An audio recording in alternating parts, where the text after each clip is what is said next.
Okay so आप सबका welcome है हमारे चैनल योगेंद्र सिंह योगी पे। अभी तक हमने बहुत सारे टॉपिक्स को कवर किया एंड जो हमारा लास्ट टॉपिक था हरियाणा इलेक्शन रिजल्ट पे, उस पे भी हमें काफी अच्छा रिस्पांस मिला। सर आपका वेलकम है चैनल पे। नमस्कार जी।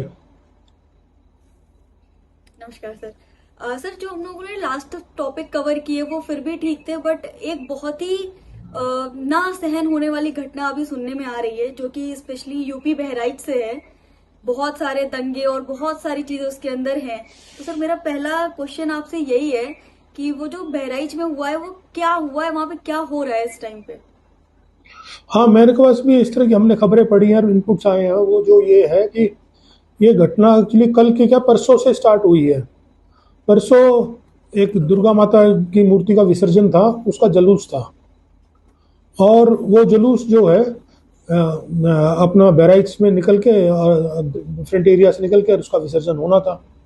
पर पिछले कुछ सालों से जब से ये सरकार आई है सेंटर में, एक पैटर्न सा बन गया है कि ज़्यादातर हर धर्म में जब जो धार्मिक हिंदू धर्म का जो जुलूस होता है उसमें ये जुलूस मनाते हैं और ज़्यादातर अगर उस एरिया में मुस्लिम एरिया है तो उस मुस्लिम एरिया से निकालते हैं।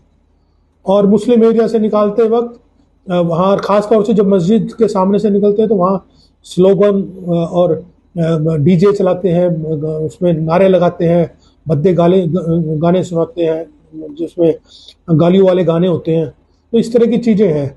और फिर उधर से भी कुछ इस तरह के लोग होते हैं कि वो उधर से पत्थरबाजी शुरू कर देते हैं और फिर दंगा हो जाता है और दोनों तरफ के निर्दोष लोग हो जाते हैं और फिर मुकदमा की कार्रवाई ज़्यादातर एक तरफ ज़्यादा होती है, दूसरी तरफ कम होती है। तो ये एक पैटर्न सा बना हुआ है। तो उसी पैटर्न पे कल परसों यही हुआ कि एक उस पे जुलूस निकाला और वहाँ पर मुस्लिम एरिया से निकल रहे थे और वहाँ से वही दंगा हुआ। और उसमें ये भी देखा गया कि एक लड़के की मृत्यु होगी। वो लड़का जो है गोपाल मिश्रा, वो 24 साल का लड़का था। वो उसकी मृत्यु होने से पहले एक उसका वीडियो आया है। वो एक इमारत पे चढ़ा हुआ है और एक हरा झंडा उस पे इमारत पे लगा हुआ था, उसको उखाड़ता है और इतनी तेजी से उखाड़ता है कि उस इमारत की रेलिंग वेलिंग भी सब टूट जाती है। और उसके बाद वो वहाँ पर भगवा झंडा लहराता है और नीचे भीड़ उस पर जो है खूब नारे और शोर लगाती है। और उसके बाद पता चलता है कि उसको गोलियां लगी और उसकी मृत्यु हो गई। और ये सारा बवाल फिर जो है वो पूरे शहर में मचा इस बात पे। अब गोली इधर से लगी, अंदर से लगी, बाहर से लगी, ये तो जांच का विषय है, किसने मारी, कैसे हुआ, क्या हुआ। पर यह बात पक्की है कि जो ये यात्राएं होती हैं उनमें धार्मिकता कम होती है, उन्माद ज़्यादा होता है उसमें। और वो यंग बच्चे जो हैं उनको इस तरह से वो अपने आप को बड़े वीर और शूरवीर धर्म के रक्षक बना के उनको उकसाया जाता है। तो कुल मिलाकर ये हुआ। फिर असली बात तो ये है कि ये तो हुआ उस दिन की घटना और सारा शहर में हुआ। अब दूसरे दिन अब पूरी रात बाकी थी, सारी बात थी। उस लड़के का जो शव है जो पोस्टमार्टम के लिए गया और पोस्टमार्टम के बाद दूसरे दिन सवेरे लाया गया। और सुबह लाया गया तो ना तो कोई धारा 140, ना कर्फ्यू, ना कोई उचित पुलिस का प्रबंध और ना इंटरनेट बंद किया। और उस लड़के की फोटो सारे इंटरनेट पे पूरे वायरल कर दी, जिसपे बेचारा जो विभत्स जो था, गोली लगी हुई फेस, खून से लथपथ। ये तो उस शव के साथ पूरे शहर में 5000 से ज्यादा लोग उसमें बच्चे, मतलब कि टीनेजर से लेके बड़े तक, और सब लाठियों डंडों से लैस हथियारों से। और उस जुलूस को पूरे शहर में निकाला गया और पूरे शहर में कहीं दुकान जला दी, कहीं मकान जला दिए, कहीं शोरूम जला दिए, कहीं वाहन जला दिए, कहीं हॉस्पिटल तक को भी जला दिया। और समझ लो कि पूरे बहराइच को 12 बजे तक पूरा आग में झोंक दिया।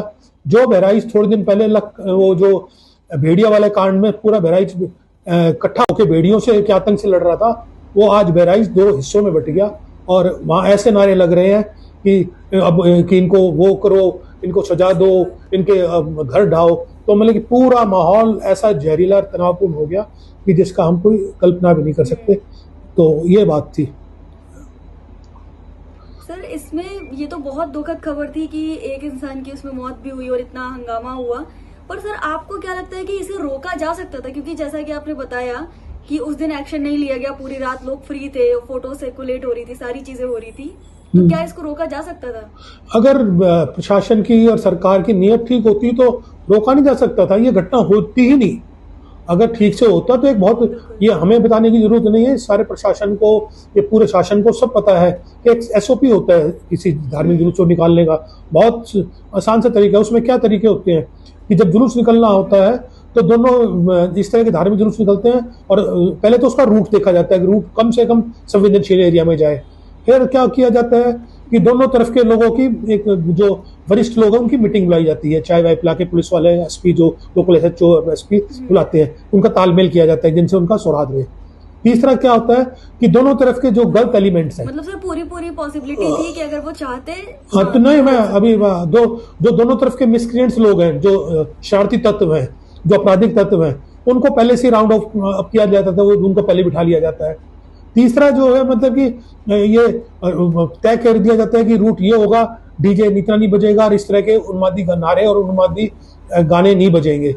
तो और जहाँ रूट है उस पर प्रॉपर पुलिस का इंतजाम हो, तो ये तो सब कुछ मतलब कि सब कुछ रोका ही जा सकता था। और फिर मान लो पहले दिन घटना हो गई तो आपको पूरी सारी रात थी, दूसरे दिन कर्फ्यू लगाना चाहिए था, धारा 144 लगानी चाहिए थी, सवेरे पुलिस का इंतजाम होना चाहिए था। ये तो लग रहा है जैसे कि जो करवाना था वो करवा ही दिया।